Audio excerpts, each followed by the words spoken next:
Welcome, everyone. Today, we will learn how to sum the values in cells of a certain color. Let's go.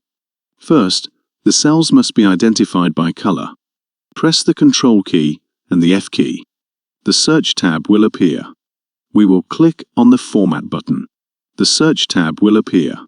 We will click on the Format button. From the New tab, we will choose the Color Selection tool below. Then we will choose the color into which we want to collect the values.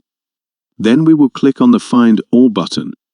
Here you will see all the values inside the red cells. Now we will select all those cells. All we have to do is click the mouse anywhere in that dialog box, then press Ctrl and the A button to select all, as you can see now. After that, we will close that dialog and go to one of the shaded cells. Then we will right-click and choose Define Named from the menu.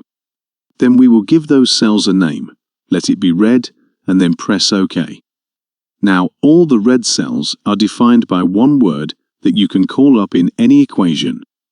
We will now try sum only the red-colored cells. In the cell, type sum, open a bracket, then type red, then close the bracket and press Enter.